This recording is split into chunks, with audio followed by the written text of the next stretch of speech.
یا زین العابدین یا زین العابدین یا زین العابدین یا زین العابدین یا زین العابدین. اعوذ باللہ من الشیطان اللعین الرجیم. بسم اللہ الرحمن الرحیم.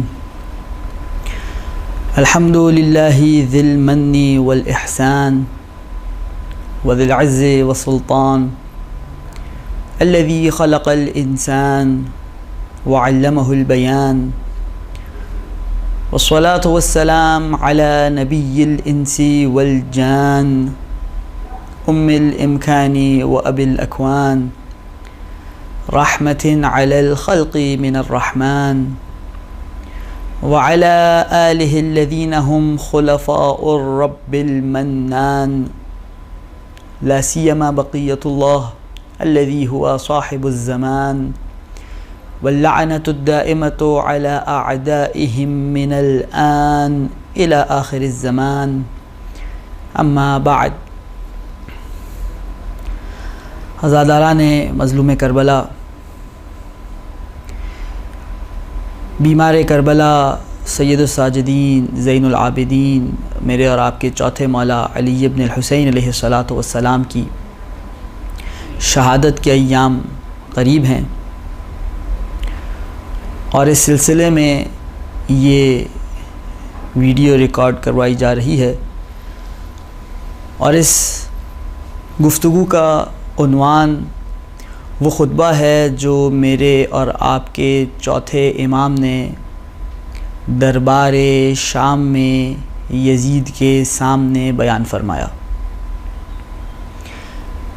کوشش یہ کی جائے گی کہ مکمل خطبہ اس کے ترجمے کے ساتھ اور جہاں ضرورت درکار ہو مختصر تشریح کے ساتھ پیش کیا جائے.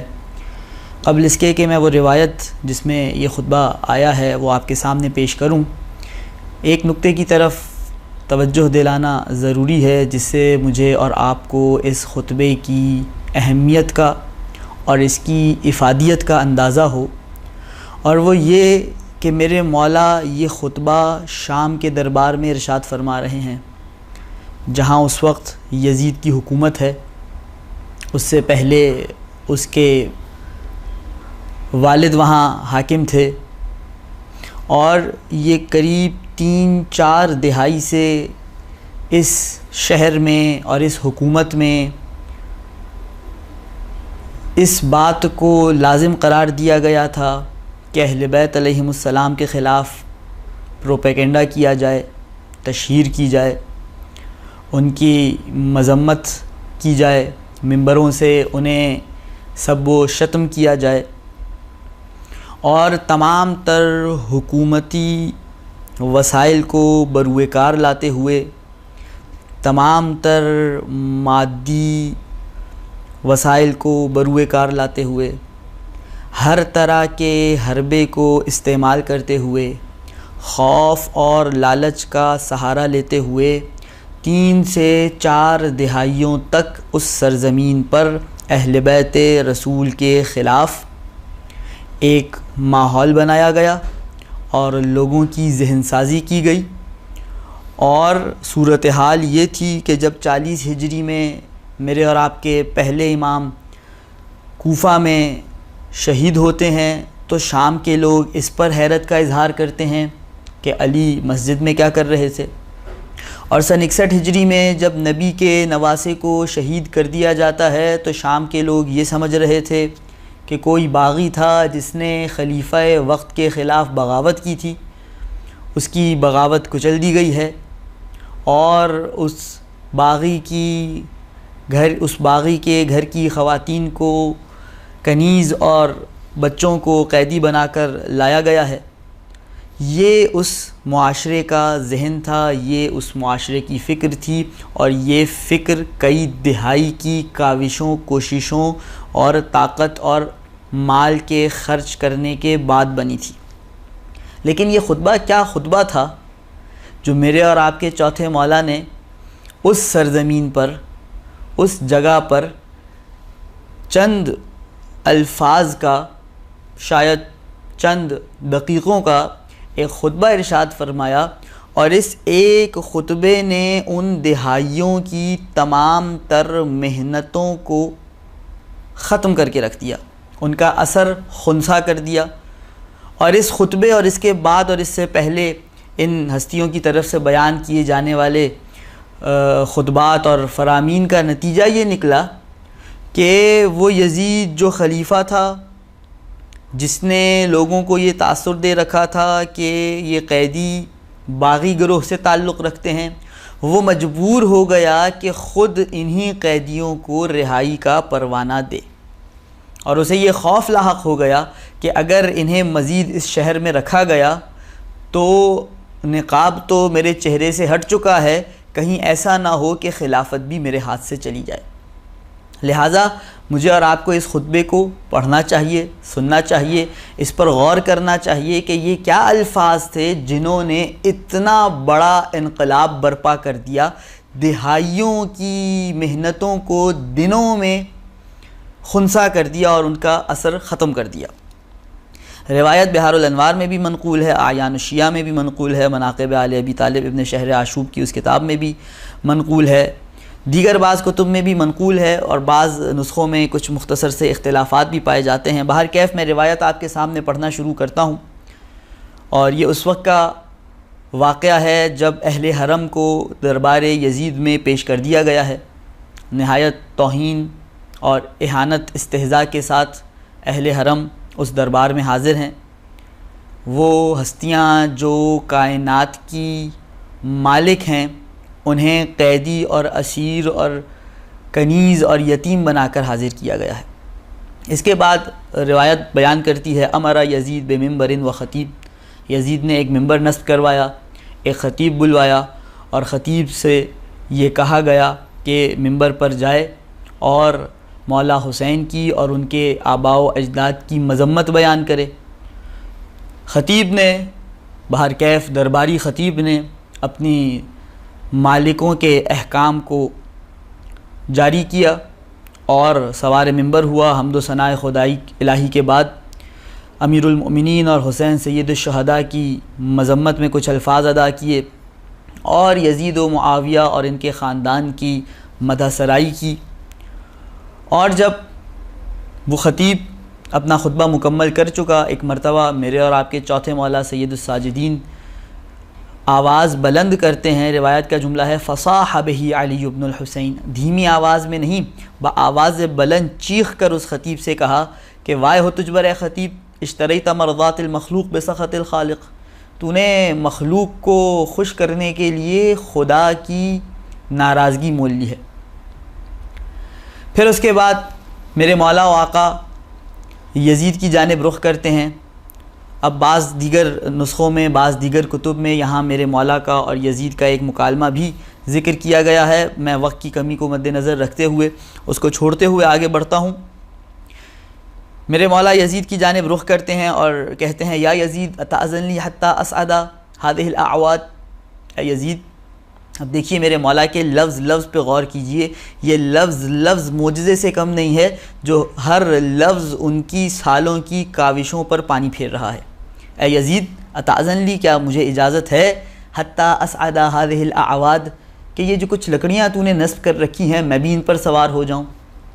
اب دیکھیے مولا ان لکڑیوں کو ممبر کہنا گوارا نہیں کر رہے، گویا یہ اس بات کی طرف ایک اشارہ ہے کہ خوبصورت انداز میں لکڑیوں کو جوڑ کر نشست بنا لینے سے وہ ممبر نہیں بن جاتا، بلکہ ممبر اس وقت کہلائے گا جب اس پر سوار ہو کر تکلم کرنے والا خدائی نمائندہ ہوگا، اور اگر ممبر پر گفتگو کرنے والا خدائی نمائندہ ہو تو چند پالانوں کا ڈھیر لگا دیا جائے تب بھی ممبر کہلاتا ہے، اور اگر گفتگو کرنے والا خدا سے متصل نہ ہو تو نہایت حسین نشست بنا دی جائے، سید سجاد کی نگاہ میں یہ لکڑیوں سے بڑھ کر کچھ نہیں۔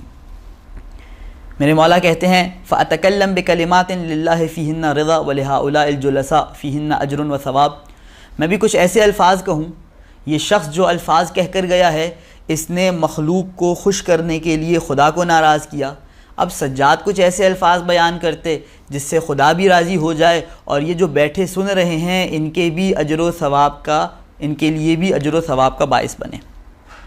روایت کہتی ہے فَأَبَا یزید علیہ ذالک، یزید نے انکار کیا۔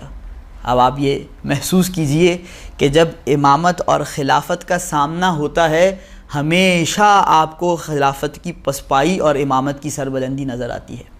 سید سجاد قیدی ہیں، بیمار ہیں، بظاہر کمزور و ناتواں ہیں، لیکن یہ یزید کی بزدلی ہے، یہ امامت کے سامنے خلافت کی رسوائی ہے کہ یزید اپنے دربار میں، اپنی فوج کے درمیان، اپنے وزراء کے درمیان، اپنے سفراء کے درمیان، اپنے امراء کے درمیان اتنی جرأت نہیں رکھتا کہ اس کمزور و ناتواں سید سجاد کو جو جو قید میں ہے گفتگو کرنے کی اجازت دے۔ مگر دائیں بائیں سے لوگوں نے کہنا شروع کیا فقال الناس یا امیر المؤمنین اذن لہو، اے امیر المؤمنین اجازت دیجئے، گفتگو کرنے دیجئے۔ اب یہ دیکھیے یزید تھا، نادان تھا، بے وقوف تھا، لیکن اتنا بھی بے وقوف نہیں تھا۔ کہتا ہے انہو ان صعد لم ینزل الا بفضیحتی وفضیحت آل ابی سفیان، اگر یہ شخص ممبر پر چڑھ گیا تو میری اور آل ابو سفیان کی رسوائی کے علاوہ کوئی نتیجہ نہیں نکلے گا۔ بہرکیف اصرار زیادہ بڑھا، جب اصرار زیادہ بڑھا تو یزید کو دائیں بائیں کے دباؤ کے نتیجے میں سید سجاد کو ممبر پر تشریف فرما ہونے کی اجازت دینی پڑی، اور پھر میرے اور آپ کے چوتھے مولا فراز ممبر پر تشریف لے جاتے ہیں اور خطبے کی ابتدا کرتے ہیں بسم اللہ الرحمن الرحیم، شروع اس اللہ کے نام سے جو بڑا مہربان نہایت رحم کرنے والا ہے۔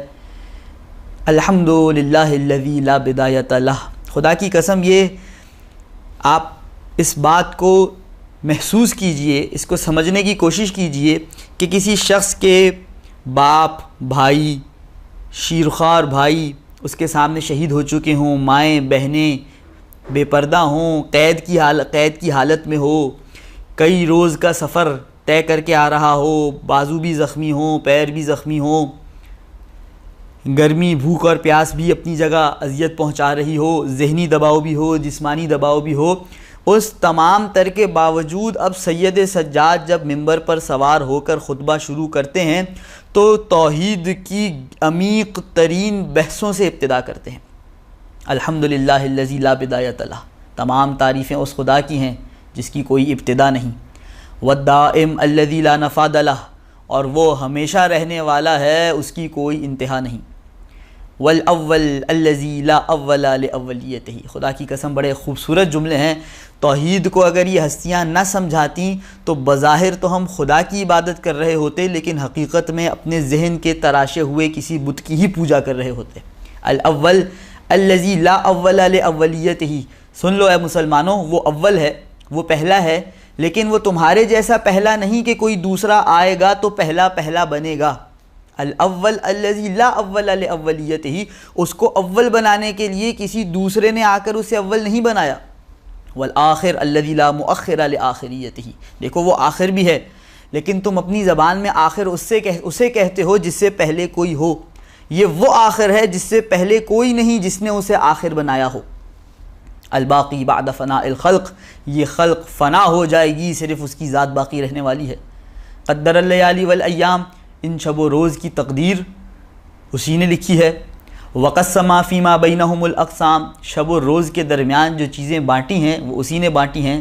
فتبارک اللہ الملک العلام، بابرکت ہے وہ ذات جو بادشاہ بھی ہے اس کائنات کا، جو اس کائنات کا سب سے زیادہ علم رکھنے والا بھی ہے۔ توحید کے بارے میں یہ مختصر تعارف دے دینے کے بعد اب میرے مولا لوگوں سے مخاطب ہوتے ہیں اور اپنا تعارف پیش کرتے ہیں۔ میں یہ بیان کر چکا کہ کئی دہائیوں سے اس خاندان کا چہرہ مسخ کر کے شام کی عوام کے سامنے رکھا گیا ہے، اور میرے مولا اجازت لے کر ان لکڑیوں پر سوار ہوئے ہیں۔ یزید نہیں چاہتا تھا، پھر بھی نہ چاہتے ہوئے بادل ناخواستہ سید سجاد کو ممبر پر سوار ہونے کی، ممبر پر تشریف رکھنے کی اجازت دی ہے، اور میرے مولا آپ اپنا تعارف پیش کروا رہے ہیں۔ اب یہ دیکھیے، یہ وہ الفاظ ہیں سید سجاد کے جس نے بنی امیہ کی دہائیوں کی سازش کو چند دقیقوں میں کل عدم کر دیا۔ کیا ارشاد فرماتے ہیں؟ ایھا الناس، اے لوگو، اعطینا ستن وفضلنا بسبع، ہمیں 6 خصلتیں دی گئی ہیں جس کا کسی اور سے تعلق نہیں۔ وفضلنا بسبع، اور 7 ایسی شخصیات ہیں جن سے ہمارے خاندان کو فضیلت ملی ہے، وہ ہماری ہیں، وہ کسی اور کی نہیں۔ اب مولا تفصیل بیان کرتے ہیں کون سی 6 خصلتیں ہیں۔ اعطینا العلم، علم کا تعلق ہے تو ہمارے گھرانے سے ہے۔ والحلم، حلم کسی گھرانے میں ہے تو وہ میرا گھرانہ ہے۔ والسماحۃ، سخاوت کہیں بھیک مانگتی ہے تو ہمارے در پہ بھیک مانگتی ہے۔ والفصاحۃ، فصاحت اگر کسی گھر کی کنیزی کرتی ہے تو وہ ہمارا گھر ہے۔ والشجاعۃ، شجاعت اگر کسی خاندان میں ہے تو اے یزید وہ میرا خاندان ہے۔ اور چھٹی چیز، والمحبۃ فی قلوب المؤمنین، دیکھ اے یزید تو جتنا خوف و ہراس پھیلا سکتا ہے پھیلا دے، تو لالچ کے جتنے جال بچھا سکتا ہے بچھا دے۔ المحبۃ فی قلوب المؤمنین، مومنوں کے دلوں کو تو ہم سے نہ پھیر سکے گا۔ یہ ہمارے خاندان کی خصوصیت ہے کہ ہماری محبت کو خدا نے مومنوں کے دلوں میں انڈیل دیا ہے۔ ان 6 خصلتوں کو بیان کرنے کے بعد میرے مولا و آقا ان 7 شخصیات کی طرف بڑھتے ہیں۔ وفضلنا، ہمیں فضیلت دی گئی ہے کن شخصیات کے ذریعے؟ بأن منا النبی المختار محمد، وہ نبی جس کا زمین و آسمان پر اختیار ہے، جس کے نام کے بغیر نہ تمہارا درود مکمل ہوتا ہے، نہ تمہاری نماز مکمل ہوتی ہے، نہ تمہاری اذان مکمل ہوتی ہے، نہ تمہارا کلمہ مکمل ہوتا ہے، وہ نبی مختار محمد صلی اللہ علیہ وآلہ وسلم ہمارے گھرانے سے ہیں۔ پھر اس کے بعد میرے مولا اپنے کا تذکرہ کرنے جا رہے ہیں، لیکن کیا کہنے میرے اور آپ کے مولا کے، کیا لفظ استعمال کر رہے ہیں کہ میرے مولا نے ایک چوری شدہ لقب بازیافت کروا لیا۔ ومن الصدیق، اے یزید صدیق میرا دادا علی مرتضیٰ بھی ہمارے خاندان سے ہے۔ تیسری شخصیت ومن الطیار، ابو طالب کا لال جعفر طیار، جنگ موطا میں جس کے دونوں ہاتھ شہید ہو گئے، جو جبرائیل اور میکائیل کے ساتھ جنت میں پرواز کرتا ہے، وہ ہمارے خاندان سے ہے۔ چوتھی شخصیت ومنا اسد اللہ و اسد الرسول، خدا اور رسول کا شیر حمزہ ہمارے گھرانے سے ہے۔ اب یہ دیکھیے کہ میرے مولا کس طرح اپنے سننے والے کو، اس یزید لعین کو ضرب لگا رہے ہیں کہ دیکھ اے یزید، وہ حمزہ جو بدر و احد میں نبی کا علمبردار تھا وہ ہمارا ہے، تو یاد کر اس حمزہ کے سینے کو چیر کر اس کا جگر چبانے والی عورت وہ تیری دادی تھی۔ اور پھر 5ویں شخصیت ومنا سیدۃ نساء العالمین فاطمۃ البتول، فاطمہ زہرا جگر گوشہ رسول بنت رسول بھی ہمارے خاندان سے تعلق رکھتی ہیں، وہ میری ماں ہے، اور تیری یہ اوقات نہیں کہ تو بھری محفل میں اپنی ماں کا تذکرہ کر سکے۔ اور چھٹی اور 7ویں شخصیت ومنا سبط هذه الامہ وسیدہ شباب اہل الجنہ، اے یزید اس امت میں اگر نبی کے 2 بیٹے ہیں جو دونوں کے دونوں جنت کے جوانوں کے سردار ہیں تو وہ بھی میرے خاندان سے ہیں، تیرے خاندان سے نہیں۔ یہاں پر میرے مولا و آقا اپنا ایک اجمالی تعارف مکمل کرتے ہیں، اور اس کے بعد سے میرے مولا کچھ مزید تفصیل شروع کرتے ہیں۔ شاید یہ اجمالی تعارف بہت سے لوگوں کے لیے ناکافی ہو، تو ان لوگوں کو جو طیار کو جانتے ہیں، جو حمزہ کو جانتے ہیں، جو فاطمہ کو جانتے ہیں، جو علی کو جانتے ہیں، جو نبی کو جانتے ہیں، جو حسن کو جانتے ہیں، جو حسین کو جانتے ہیں، ان کے لیے تو اتنا تعارف کافی ہے کہ میں انہی کے گھرانے سے ہوں، میں انہی کا وارث ہوں۔ لیکن جو بدبخت نبی کو بھی نہ جانتا ہو، علی کو بھی نہ جانتا ہو، فاطمہ کو بھی نہ جانتا ہو، اس کے لیے یہ تعارف ابھی کافی نہیں۔ لہٰذا یہاں مولا گویا اپنے خطبے کو ایک وقفہ دے کر اس اجمالی تعارف سے فارغ ہو کر ایک تفصیلی تعارف کی طرف قدم بڑھاتے ہیں۔ کیا ہے وہ تفصیلی تعارف؟ اب وہ تفصیلی تعارف شروع ہوتا ہے، اور مولا خود اس نقطے کی طرف اشارہ کرتے ہیں کہ یہ پیچھے اجمالی تعارف تھا جس کے لیے کافی ہو گیا سو ہو گیا، جو اب بھی نہیں سمجھ سکا وہ اب معرفت حاصل کر لے کہ ہمارا خاندان کون سا خاندان ہے۔ میرے مولا ارشاد فرماتے ہیں فمن عرفنی فقد عرفنی، اب تک جس نے مجھے پہچان لیا سو اس نے مجھے پہچان لیا۔ ومن لم یعرفنی، لیکن جو اب تک نہ پہچان سکا، جو اب تک نہ سمجھ سکا کہ یہ گفتگو کرنے والی ذات کون ہے، انبأتہ بحسبی و نسبی، تو میں اب اپنے حسب کو بھی بیان کرتا ہوں، اپنے نسب کی بھی تفصیل بیان کرتا ہوں۔ اور یہ حسب اور نسب دو مختلف لفظ ہیں۔ حسب کہا جاتا ہے خاندان کے قابل فخر واقعات کو، اور نسب کہا جاتا ہے ماں اور باپ کے طاہر رشتے کو۔ میں اپنا حسب بھی بیان کرتا ہوں، اپنا نسب بھی بیان کرتا ہوں۔ گویا مولا اشارہ دے رہے ہیں کہ اے یزید، حسب بھی ہمارے پاس ہے، تیرے خاندان کا کوئی حسب بھی نہیں ہے، صاحب نسب بھی ہم ہی ہیں، تمہارے ہاں نسب بھی مشکوک ہوا کرتے ہیں۔ اب میرے مولا تفصیلی گفتگو شروع کر رہے ہیں۔ ابتدائی طور پہ مولا نے 4 لفظ استعمال کیے ہیں، 4 حوالے دیے ہیں جن کا تعلق ایک بابرکت زمین سے ہے۔ میرے مولا ارشاد فرماتے ہیں انا ابن مکۃ و منا، انا ابن زمزم والصفا۔ یہ جو مکہ ہے، یہ جو منا ہے جہاں سب حاجی جمع ہوتے ہو، یہ جو زمزم ہے جس کا پانی لے کر تم شفا کے لیے استعمال کرتے ہو، یہ جو صفا ہے جس کے اور مروہ کے درمیان تم سب دوڑ لگاتے ہو، میں ان سب کا وارث ہوں۔ ان سارے مقدسات کا تعلق میرے ساتھ ہے۔ یہ تمام سنتیں میرے اور میرے آباء و اجداد کی رائج کردہ سنتیں ہیں۔ اور اس کے بعد میرے مولا و آقا پاک پیغمبر کا تعارف کروانا شروع کرتے ہیں، اور کیا تعارف کرواتے ہیں؟ انا ابن من حمل الرکن باطراف الردا۔ اے یزید، یاد کر وہ کون تھا جس نے رکن کو اپنی ردا کے اطراف سے اٹھایا۔ واقعہ آپ کے اذہان میں ہوگا کہ بعثت نبوی سے پہلے کا ماجرا ہے کہ خانہ کعبہ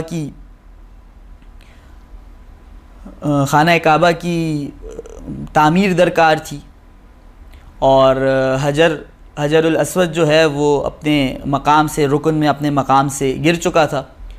تو ارادہ یہ کیا گیا کہ اس کو اس کی جگہ پر نصب کیا جائے۔ تمام بزرگان قریش جو مکہ کے رہنے والے تھے، جو بزرگ تھے، ان کی خواہش یہ تھی کہ یہ فضیلت ہمارے ہاتھ آئے، یہ شرف ہمارے ہاتھ آئے، اور قریب یہ تھا کہ جنگ و قتال شروع ہو جائے گا۔ اتنے میں یہ طے کیا گیا کہ جو سب سے پہلے حرم میں داخل ہوگا وہ جو فیصلہ کرے گا وہ فیصلہ مان لیا جائے گا۔ اور اتنے میں دیکھنے والوں نے کہ ختمی مرتبت محمد مصطفیٰ صلی اللہ علیہ وآلہ وسلم داخل ہوتے ہیں۔ سب ان کے پاس جمع ہوئے اور دیکھیے کہا جا الامین، اب امانت دار آ گیا ہے۔ ان کے سامنے اپنا مقدمہ رکھا۔ میرے مولا و آقا محمد مصطفیٰ نے یہ فیصلہ سنایا کہ میں اپنی ردا بچھاتا ہوں اور پتھر کو اٹھا کر ردا پہ رکھتا ہوں، تم سب اس ردا کے کناروں کو بلند کرو، اور جو اس کی رکن ہے جہاں پر یہ پتھر نصب ہونا ہے وہاں تک لے جاؤ، اور پھر وہاں پر میں یہ پتھر اٹھا کے نصب کر دوں گا اس کی جگہ پر۔ اور اس طرح ان سب کو بھی میرے پاک پیغمبر نے مطمئن کر دیا، اور در حقیقت ان سب کو چادر کے کونے پکڑا کر اس پتھر کو بھی ان کے نجس ہاتھوں سے محفوظ کر لیا۔ تو میرے مولا یاد دلوا رہے ہیں کہ اے یزید، اس وقت سے ہمارے خاندان میں شرف اور فضیلت ہے جب ابھی میرے جد محمد مصطفیٰ نے اعلان رسالت بھی نہ کیا تھا۔ اس وقت بھی جب حجر الاسود کو اس کے مقام پر رکھنا تھا تو میرے جد نے ہی یہ کام کیا تھا۔ مولا فرماتے ہیں انا ابن خیر من اعتذر وارتضی، اس دنیا میں جس بھی کسی نے چادر اوڑھی ہے، قمیض پہنی ہے، ان سب میں سے بہترین شخصیت کا بیٹا ہوں میں۔ انا ابن خیر من انتعل واحتفى، جو بھی نعلین پہن کر یا نعلین اتار کر اس زمین پر چلا ہے، ہر چلنے والے سے بہتر ہے میرا جد۔ انا ابن خیر من طاف وسعى، جو بھی کعبے کا طواف کر رہا ہے، جو بھی صفا و مروہ کے درمیان سعی کر رہا ہے، ان سب انسانوں میں سے سب سے بہتر انسان ہے میرا جد۔ انا ابن خیر من حج ولبى، جو بھی حج کر رہا ہے، جو بھی لبیک اللہم لبیک کی صدائیں بلند کر رہا ہے، اے یزید سن لے، سمجھ لے، ان تمام انسانوں میں سب سے زیادہ فضیلت رکھنے والی ہستی تیرا نہیں میرا جد ہے۔ انا ابن من حمل علی البراق فی الہوا، میں اس کا بیٹا ہوں جسے براق اپنی پشت پر بٹھا کر ہواؤں کی سیر کرانے لے گیا تھا۔ انا ابن من اسری بہ من المسجد الحرام الی المسجد الاقصی، اے یزید میں اس کا بیٹا ہوں جسے مسجد حرام سے مسجد اقصی تک کی سیر کروائی تھی۔ سیر کروانے والا کون تھا؟ مولا فرماتے ہیں فسبحان من اسرا، پاک ہے وہ ذات جو میرے جد کی کو سیر کروا رہا تھا۔ انا ابن من بلغ بہ جبرائیل الی سدرۃ المنتہی، میں اس کا بیٹا ہوں جسے جبریل امین سدرۃ المنتہی کی منزل تک لے گئے۔ اور انا ابن من دنا فتدلی فکان من ربہ قاب قوسین او ادنی، میں اس ذات کا فرزند ہوں جو خدا کے قریب ہوا اور اتنا قریب ہوا کہ 2 کمان یا اس سے کم کا فاصلہ رہ گیا۔ انا ابن من صلی بملائکۃ السماء، میں وہ ہوں جس نے آسمان پہ رہنے والے فرشتوں کو نماز پڑھائی۔ انا ابن من اوحا الیہ الجلیل ما اوحا، میں اس کا بیٹا ہوں جس پر جب رب نے اس رات وحی کی تو اس انسانیت کی اتنی اوقات نہ سمجھی کہ وہ وحی بھی نقل کرے، بس یہ کہہ کے چھوڑ دیا اوحا الی عبدہ ما اوحا، جو اس نے اپنے بندے سے گفتگو کرنی تھی وہ کر لی۔ پھر اس کے بعد میرے مولا و آقا ان تمام فضیلتوں کا اور ان تمام خصوصیات کا تذکرہ کرنے کے بعد تصریح کر دیتے ہیں، صراحت کر دیتے ہیں کہ دیکھ میں کسی اور کی بات نہیں کر رہا، انا ابن محمد المصطفیٰ، محمد مصطفیٰ کا فرزند میں ہوں۔ اس کے بعد جب ختمی مرتبت کا تعارف مکمل کروا دیا تو میرے مولا و آقا اپنے دادا علی مرتضیٰ کا تعارف کروانا شروع کرتے ہیں، اور ایک طویل تعارف ہے، قریب 90 کے قریب میرے مولا نے، میرے چوتھے مولا نے میرے پہلے مولا کی صفات اور فضائل اور خصوصیات بیان کی ہیں۔ یعنی وہ شام جہاں پر علی کو سب و شتم کیا جاتا تھا، ممبروں سے برا بھلا کہا جاتا تھا، آج اس علی کا بیٹا علی اس علی کا تعارف اسی شام کے دربار میں ان شامیوں کے سامنے پیش کر رہا ہے۔ اور کیا فرماتے ہیں؟ انا ابن علی المرتضیٰ، میں علی مرتضیٰ کا بیٹا ہوں۔ کون ہے علی مرتضیٰ؟ سن، انا ابن من ضرب خراطیم الخلق حتی قالوا لا الہ الا اللہ، میں اس کا بیٹا ہوں جو اس وقت تک کافروں کی ناک رگڑتا رہتا تھا جب تک وہ لا الہ الا اللہ کہہ کر دائرہ اسلام میں نہیں آ جاتے تھے۔ انا ابن من ضرب بین یدی رسول اللہ بسیفین، میں وہ ہوں کہ جنگ احد میں جس نے 2 تلواروں کے ساتھ رسول خدا کے سامنے جنگ لڑی ہے، وطعنا برمحین، جس نے 2 نیزے اٹھا رکھے تھے، جب سب بھاگنے والے بھاگ چکے تھے وہ اکیلا کھڑا رسول خدا کی حفاظت کر رہا تھا۔ وہاجر الہجرتین، سن، میں وہ ہوں جس کے باپ علی نے 2 ہجرتیں کی ہیں، جب شیب ابی طالب کی طرف ہجرت کا وقت آیا تب بھی میرا بابا شیب ابی طالب میں گیا، جب مدینہ کی طرف ہجرت کا وقت آیا تب بھی میرے بابا نے مکہ کو چھوڑ کے مدینہ کی جانب ہجرت کی۔ وبایع البیعتین، دیکھ میرا بابا وہ ہے جس نے 2 مرتبہ بیعت کی ہے، ذوالعشیرہ میں بھی میرے ہی بابا نے بیعت کی تھی، بیعت رضوان کے وقت بھی میرا بابا بیعت کے لیے حاضر تھا اور سب سے پہلے بیعت کرنے والا تھا۔ وصلی القبلتین، دیکھ میرا بابا وہ ہے کہ جس نے دونوں قبلوں کی طرف نماز پڑھی ہے، جب پاک پیغمبر ظہر کی نماز ادا کر رہے تھے خدا کی طرف سے آیت نازل ہوئی، قد نرا تقلب وجہک فی السماء، ہم دیکھ رہے ہیں کہ آپ بار بار آسمان کی جانب دیکھ رہے ہیں۔ یہ یہود آپ کو بیت المقدس کی طرف رخ کر کے نماز پڑھنے پر طعنے دیتے ہیں، تو آپ غم مت کیجئے، فَلَنُوَلِّيَنَّكَ قِبْلَةً تَرْضَاهَا، ہم آپ کو وہ قبلہ دیں گے جس سے آپ راضی ہوں گے۔ 2 رکعتیں پاک پیغمبر نے ظہر کی بیت المقدس کی جانب پڑھی ہیں، جبریل امین آئے ہیں، اگلی 2 رکعتوں کے لیے خانہ کعبہ کی طرف موڑ دیا ہے۔ اے یزید، میرا بابا علی وہ تھا جو نبی کے ساتھ خانہ کعبہ کی طرف مڑ گیا تھا۔ وقاتل ببدر وحنین، اللہ اکبر، یہ وہ 2 جنگیں یاد دلا رہے ہیں جن دونوں کا نام لے کر خدا نے قرآن میں تذکرہ کیا ہے۔ دیکھ میرا بابا جنگ بدر میں بھی تھا جس کے بارے میں آیت آئی لقد نصرکم اللہ ببدر وانتم اذلہ، میرا بابا جنگ حنین میں بھی تھا جس کا نام لے کے خدا نے یاد کرایا ویوم حنین۔ اور اس کے بعد میرے چوتھے مولا میرے پہلے مولا کے فضائل کے تذکرے کو بڑھاتے ہوئے فرماتے ہیں وَلَمْ يَكْفُرْ بِاللَّهِ طَرْفَةَ عَيْن، دیکھ ہے یزید تم وہ خاندان ہو جو فتح مکہ کے بعد اسلام لے کر آئے، میرا بابا وہ ہے جس نے ایک لمحے کے لیے بھی کفر اختیار نہ کیا۔ انا ابن صالح المؤمنین، دیکھ قرآن میں جسے صالح المؤمنین کہا ہے نا، وہ تیرا نہیں میرا ہی بابا ہے۔ ووارث النبیین، دیکھ انبیاء کی میراث میرے باپ کے پاس ہے۔ وقامع الملحدین، یہ جو ملحد بے دین تھے ان کا قلع کما کرتے ہوئے میرے باپ کی ہی تلوار چلتی تھی۔ ویعصوب المسلمین، مسلمانوں کی سرداری میرے باپ کے ہاتھ میں تھی۔ ونور المجاہدین، مجاہدوں کی نورانی شخصیت میرا بابا تھا۔ وزین العابدین، اللہ اکبر، یہ لفظ جب چوتھے مولا پہلے مولا کے لیے بیان کریں تو اس کی خوبصورتی محسوس کیجئے گا۔ وہ مولا جنہیں شیطان آ کر زین العابدین کہتا ہے، وہ مولا جن کی عبادت کے بارے میں شیطان تک اقرار کرتا ہے، میں واقعہ بیان نہیں کرنا چاہتا، دامن وقت میں گنجائش نہیں ہے، لیکن وہ مولا اپنے جد علی مرتضیٰ کو یاد کر کے کہہ رہا ہے کہ دیکھ میں زین العابدین کا بیٹا ہوں، مجھے جسے دنیا زین العابدین کہتی ہے میں اپنے جد علی مرتضیٰ کو عبادت کرنے والوں کی زینت سمجھتا ہوں۔ وتاج البکائین، گریہ کرنے والوں کا تاج میرا بابا تھا، جب خدا کی بارگاہ میں حاضر ہوتا تھا تو کانپنے لگتا تھا۔ وَأَصْبَرِ الصَّابِرِينَ، اگر کسی نے صبر کیا ہے تو میرے بابا نے صبر کیا ہے۔ وَأَفْضَلِ الْقَائِمِينَ مِنْ آلِ یاسین، آل رسول میں قیام کرنے والوں میں سب سے زیادہ فضیلت رکھنے والی ذات میرے بابا علی مرتضیٰ کی ہے۔ وَرَسُولِ رَبِّ الْعَالَمِينَ، دیکھ میرا باپ کوئی معمولی شخصیت نہیں ہے، میرے بابا علی مرتضیٰ رب العالمین کی طرف سے انسان کے لیے بھیجا گیا تحفہ ہے۔ پھر اس کے بعد میرے مولا اس قصیدے کو مزید آگے بڑھاتے ہیں۔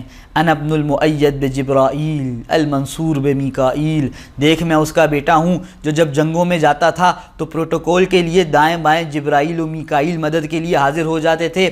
انا ابن المحامی عن حرم المسلمین، مسلمانوں کی حرمت کا اگر کسی نے دفاع کر رکھا ہے تو تاریخ میں وہ میرا بابا علی مرتضیٰ ہے۔ وقاتل الناکثین والقاسطین والمارقین، جنہوں نے بیعت توڑ کے جنگ جمل برپا کی، جنہوں نے ظلم کرتے ہوئے جنگ صفین کا میدان لگایا، جنہوں نے اپنی بیعت جنہوں نے دین سے خارج ہو کر جنگ نہروان کا کارزار لگایا، میرا بابا ان سب سے لڑنے والا ہے۔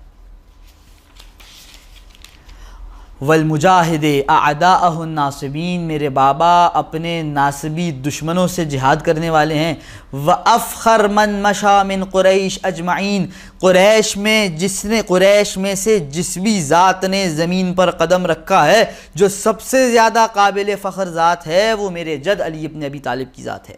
وَأَوَّلُ مَنْ أَجَابَ وَاسْتَجَابَ لِلَّهِ مِنَ الْمُؤْمِنِينَ، مومنوں میں سے جس نے سب سے پہلے خدا کے لیے خدا کی دعوت پر لبیک کہا ہے وہ میرا بابا ہے۔ وَأَقْدَمِ السَّابِقِينَ، دیکھ جو پہلے اسلام لے کر آئے انہیں تم سابقین کہتے ہو، ان میں سب سے پہلے اسلام لانے والے میرے بابا کی ذات ہے۔ وَقَاسِمِ الْمُعْتَدِينَ، جو ظلم کرتے تھے ان کی کمر توڑنے والے۔ وَمُبِيرِ الْمُشْرِكِينَ، مشرکوں کو ہلاک کرنے والے۔ سَهْمٍ مِّن مَرَامِ اللَّهِ عَلَى الْمُنَافِقِينَ، دیکھ اگر خدا منافقین کی جانب اپنی کمان نصب کرے تو جو تیر نکل کر منافقوں کے دل میں لگے گا وہ میرا بابا علی مرتضیٰ ہے۔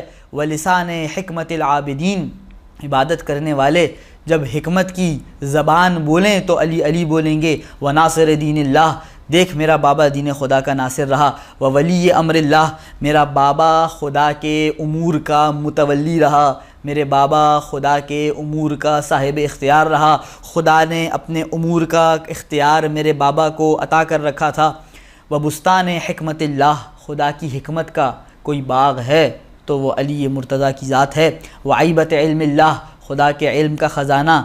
سمح سخی، سخاوت اور جود میرے باپ سے بھیک مانگا کرتی تھی۔ بہلول ذکی، میرا باپ وہ تھا جس کا اخلاق نہایت حسن تھا، جو نہایت پاک و پاک دامن تھا۔ اب تحیّن، جو بطحا سے مکہ سے تعلق رکھتا تھا۔ جو خدا کی رضا میں راضی ہوتا تھا۔ مرضی، جس سے خدا بھی راضی تھا۔ مقدام، دشمن پر بڑھ بڑھ کے حملے کرتا تھا۔ حمام، بادشاہت میرے بابا کی تھی۔ صابر صوام، صبر کرنا روزے رکھنا میرے بابا کا طریقہ تھا۔ مہذب قوام، تہذیب میرے بابا کی گھر کی کنیز تھی۔ قوام، ہر چیز کا قوام میرے بابا سے تھا۔ شجاع قمقام، بہادری سرداری۔ قاطع الاسلاب، مشرکوں کے اسلاب کو نسلوں کو ختم کرنے والا۔ مفرق الاحزاب، مختلف گروہوں میں جب حملہ کرتا تھا تو انہیں پچھاڑنے والا اور متفرق کرنے والا۔ اربتہم جنانا، سب سے زیادہ مضبوط دل رکھنے والا۔ اطلقہم عنانا، سب سے زیادہ لاپرواہی کے ساتھ دشمن پر حملہ کرنے والا، اپنی جان کی پرواہ کیے بغیر حملہ کرنے والا۔ اجراہم لسانا، سب سے زیادہ جرأت کے ساتھ اپنی زبان کی ذوالفقار چلانے والا۔ امزاہم عزیمتاً، سب سے زیادہ ثابت قدم رہنے والا۔ اشدہم شکیمتاً، سب سے زیادہ قوی عقیدہ رکھنے والا۔ اسد، شیر۔ وغیث ہاطل، خدا کی طرف سے باران رحمت۔ یطحنہم فی الحروب، جب جنگ ہوتی تھی تو دشمنوں کو پیس کر رکھ دیتا تھا۔ کب؟ اذا ازدلفت الاسنہ، جب نیزے ایک دوسرے سے چٹکتے تھے۔ وقربت الاعنہ، جب جانوروں کی لگامیں ایک دوسرے میں گھرتی تھیں۔ تحن الرحا، چکی کی طرح دشمنوں کو پیسنے والا۔ وَيَزْرُوهُمْ زَرْوَ الرِّيحِ الْحَشِيمِ، سوکھے پتوں کی طرح انہیں ہوا میں بکھیر دینے والا۔ لیس الحجاز، حجاز کا شیر۔ صاحب الاعجاز، معجزات کا مالک۔ کبش العراق، عراق کا سردار۔ الامام بالنص والاستحقاق، دیکھ ہے یزید میرا بابا وہ تھا جس کی امامت پر نص بھی موجود ہے، قرآن کی آیتیں بھی ہیں، رسول کی احادیث بھی ہیں۔ والاستحقاق، اور میرے بابا کی ذات کا حق بھی یہی بنتا ہے کہ اسے امام بنایا جائے۔ مکی مدنی، جو مکہ سے بھی تعلق رکھتا تھا، مدینہ سے بھی تعلق رکھتا تھا۔ ابتحی، بطحا سے بھی تعلق رکھتا تھا۔ تہامی، تہامہ سے بھی تعلق رکھتا تھا۔ خیفی، خیف سے بھی تعلق رکھتا تھا۔ عقبی، عقبہ سے بھی تعلق رکھتا تھا۔ بدری، احدی، جو بدر میں بھی تھا، احد میں بھی تھا۔ شجری، بیعت شجرہ میں بھی تھا۔ مہاجری، ہجرت کے وقت بھی تھا۔ من العرب سیدھا، اگر عرب سے پوچھو تو عرب کا سردار تھا۔ ومن الوغا لیسھا، اگر میدان کارزار سے پوچھو تو جنگ کا شیر تھا۔ وارث المشعرین، جو دونوں مشعر، منی اور مزدلفہ کا وارث ہے۔ ابو السبطین الحسن والحسین، جو نبی کے دو بیٹے حسن اور حسین کا باپ ہے۔ مظہر العجائب، جس کی ہاتھ سے عجیب و غریب واقعات ظاہر ہوتے ہیں۔ مفرق الکتائب، جو جب جنگی دستوں پر حملہ آور ہوتا تھا تو انہیں بکھیر کے رکھ دیتا تھا۔ الشہاب الثاقب، اندھیروں میں چمکنے والا ستارہ۔ والنور العاقب، نبی کے نور کے بعد دوسرا آنے والا نور۔ اسد اللہ الغالب، خدا کا شیر جو ہر جگہ غالب تھا۔ مطلوب کل طالب، جس کی جو طلب تھی یہ اس کا مطلوب تھا۔ غالب و کل غالب، جو کہیں پر بھی غالب تھا علی اس پر بھی غالب تھا۔ ذاک جدی علی ابن ابی طالب، اے یزید لعین، جس ہستی کے میں اتنی دیر سے قصیدے بیان کر رہا ہوں، جس کی صفات عالیہ تیرے سامنے بیان کر رہا ہوں۔ ذاک جدی علی ابن ابی طالب، دیکھ وہ کوئی اور نہیں، میرا جد علی ابن ابی طالب تھا۔ میرے مولا نے قریب 90 صفات امیر المومنین کی بیان فرمائی ہیں۔ اس میں تاریخ اسلام سے بھی پہلے سے شروع کیا ہے، تاریخ اسلام کے گوشے گوشے کی طرف اشارہ کیا ہے، اور موجود حاضرین کو یہ بات باور کروا دی ہے کہ اگر تاریخ اسلام کے کسی بھی ورق کو اٹھا کر دیکھ لوگے علی علی نظر آئے گا۔ جس علی کے بارے میں 30-40 سال سے تمہارے درمیان مغلظات بکی جا رہی ہیں، اس علی کو پہچانو کہ وہ علی چاہے ممبر ہو، چاہے مسجد ہو، چاہے میدان ہو، چاہے جنگ ہو، چاہے صلح ہو، چاہے دن ہو، چاہے رات ہو، چاہے کوئی بھی مرحلہ ہو، وہ علی ہی تھا جس کی وجہ سے اسلام سرخرو رہا ہے۔ اور اس کے بعد جب میرے مولا و آقا نے امیر المومنین علی ابن ابی طالب علیہ السلام کا یہ تفصیلی تعارف کروا دیا اور یہ ان لوگوں کو سمجھا دیا کہ دیکھو میں اسی کا بیٹا ہوں، جس کی یہ خصوصیات تھیں اور جس کے بارے میں مجھ سے پہلے بیٹھنے والا خطیب خدا کی مرضی کو بیچ کر یہ مغلظات بک رہا تھا، اب اس کے بعد میرے مولا اپنی والدہ کا تعارف کرواتے ہیں. انا ابن فاطمہ الزہراء، اے یزید میں فاطمہ کا بیٹا ہوں. اور میں پھر یہ بات دہرا دوں کہ انسان مجمع میں اسی وقت اپنی مادر گرامی کا تذکرہ کر سکتا ہے جب مادر صاحب کردار ہو. اے یزید، کیا تو بھرے مجمع میں اپنی ماں کا تذکرہ کر سکتا ہے؟ میں وہ ہوں جو فاطمہ زہرا کا بیٹا ہوں. کون ہے فاطمہ زہرا؟ مولا نے چند جملے جناب سیدہ کے بارے میں ارشاد فرمائے ہیں. انا ابن سیدۃ النساء، میری ماں تمام خواتین کی سردار ہے. انا ابن الطہر البتول، میری ماں پاکیزہ پاک دامن بتول ہے. انا ابن بضعۃ الرسول، دیکھ میری ماں کوئی عام خاتون نہیں، میری ماں رسالت کا ٹکڑا ہے. پھر اس کے بعد میرے مولا و آقا سید الشہداء کا سر اسی محفل میں موجود ہے، اور اب سید الساجدین اس صاحب رأس کا تعارف کروا رہے ہیں کہ جسے یزید باغی کہہ رہا ہے، جس سر کی یزید بے حرمتی اور اہانت کر رہا ہے. میرے مولا ارشاد فرماتے ہیں، اور میں کچھ اس طرح سے کہوں گا کہ یہ خطبہ گویا مجلس عزا میں تبدیل ہو گیا. کسے کہا جاتا ہے مجلس عزا؟ فضائل علی ہوں، مصائب حسین ہو، اس پر گریہ ہو، اسی کو ہمارے عرف میں تہذیب عزا میں مجلس عزا کہا جاتا ہے. تو میرے مولا گویا خطبہ نہیں ایک مجلس پڑھ رہے ہیں، اور مولا نے اپنی مجلس میں مسلسل نبی و علی و فاطمہ کے فضائل پڑھ لینے کے بعد اب آخر میں حسین کے مصائب کا تذکرہ شروع کر دیا. میرے مولا فرماتے ہیں انا ابن الحسین القتیل بکربلا، میں حسین کا بیٹا ہوں جسے کربلا میں قتل کر دیا گیا. کس طرح قتل کیا؟ انا ابن المرمل بالدماء، میں اس کا بیٹا ہوں جسے قتل ایسے کیا کہ وہ اپنے خون میں لت پت ہو گیا.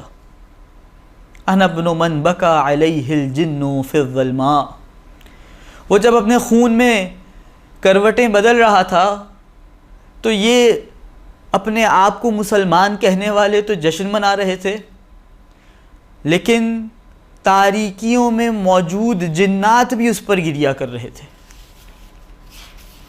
انا ابن من ناحت علیہ الطیور فی الہوا، یہ اپنے آپ کو مسلمان کہنے والے نعرہ تکبیر بلند کر رہے تھے، لیکن ہواؤں میں اڑنے والے پرندے میرے بابا کا نوحہ پڑھ رہے تھے.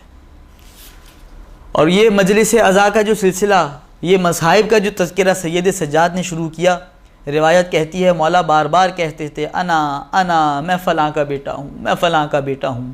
اب کیا کیا کہا یہ چند جملوں کے علاوہ روایت میں تو نہیں آئے، شاید یہی کہا ہو کہ میں اس کا بیٹا ہوں جس نے اپنے جوان بیٹے کا بھی جنازہ اٹھایا، میں اس کا بیٹا ہوں جس کے ہاتھ پہ اس کے شش ماہے کو ایک کان سے دوسرے کان تک ذبح کر دیا گیا، میں اس کا بیٹا ہوں کہ جس کی بہنوں کی چادریں چھین لی گئیں، میں اس کا بیٹا ہوں کہ جس کی بیٹی کے کان سے گوشوارے اتارے نہیں گئے، نوچ لیے گئے.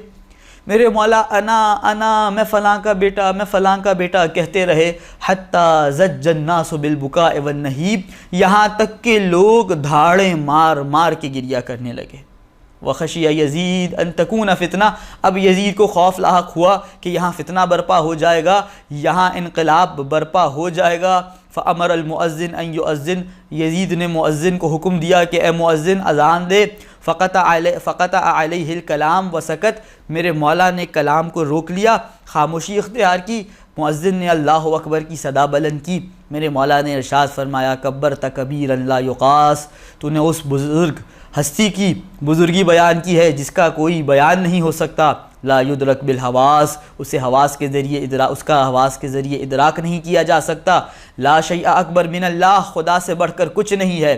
جب مؤذن نے کہا اشہد ان لا الہ الا اللہ، میرے مولا نے جملہ ارشاد فرمایا شہد بہا شعری و بشری و لحمی و دمی و مخی و عظمی، میری کھال، میرے بال، میرا گوشت، میرا خون، میرا دل، میرا دماغ، میری ہڈیاں اس بات کی گواہی دیتی ہیں. اور جب مؤذن نے یہ جملہ کہا اشہد ان محمد رسول اللہ، التفت علی من اعلی المنبر الی یزید، وہی ممبر پہ بیٹھے بیٹھے میرے مولا نے یزید کا رخ کیا نہ جانے کیسے یہ رخ کیا ہوگا، گلے میں تو خاردار طوق تھا، میرے لیے تو گردن گھمانا آسان ہے، نہ جانے مولا نے کس تکلیف سے اس گردن کو گھمایا، اور یہ جملہ ارشاد فرمایا یا یزید محمد ھذا جدی ام جدک، یہ جس محمد کا نام لیا جا رہا ہے کیا یہ تیرا جد ہے یا یہ میرا جد ہے؟ فَإِن زَعَمْتَ أَنَّهُ جَدُّكَ فَقَدْ كَذِبْتَ، اگر تو کہے گا تیرا جد ہے تو جھوٹ بولے گا۔ وَإِن قُلْتَ إِنَّهُ جَدِّي، اور اگر تو یہ مانتا ہے کہ یہ میرا جد ہے، فَلِمَ قَتَلْتَ عِتْرَتَهُ، تو یہ سمجھا دے آج اس بھرے دربار میں اپنے ان سارے وزیروں کو، مشیروں کو، سفیروں کو، فوجی عہدیداروں کو کہ جب یہ محمد میرا جد ہے، جس محمد کا تو کلمہ پڑھتا ہے، جس محمد کی تو آذان میں ندا بلند کرتا ہے، اگر وہ میرا جد ہے تو تو نے آخر اس محمد کی عطرت کے ساتھ یہ برتاؤ کیوں کیا؟ تو نے کیوں کر اس محمد کے نواسے کو، جس کے گلے پر محمد بوسے دیا کرتے تھے، تو نے آخر کیوں کر اس گلے کو نیزے پر بلند کیا؟ ہاں آزادارو، یہاں پر یہ روایت مکمل ہوتی ہے، اور یہ وہ سید سجاد کا چند گھڑی کا خطبہ تھا جس نے شام میں انقلاب برپا کر دیا، وہ انقلاب کہ دہائیوں کی محنت نقش بر آب ہو گئی، اور یزید مجبور ہو گیا کہ کچھ ہی ایام میں، کچھ ہی مدت کے بعد جنہیں قیدی بنانے پر وہ جشن منا رہا تھا، ان کی منت سماجت کر کے انہیں پروانہ آزادی عطا کرے۔ یہ ہے میرے مولا کے وہ الفاظ جنہوں نے یزید کے دربار میں کوہرام بپا کر دیا۔ وآخر دعوانا ان الحمد للہ رب العالمین، اللہم صلی علی محمد وآل محمد وعجل فرجہم۔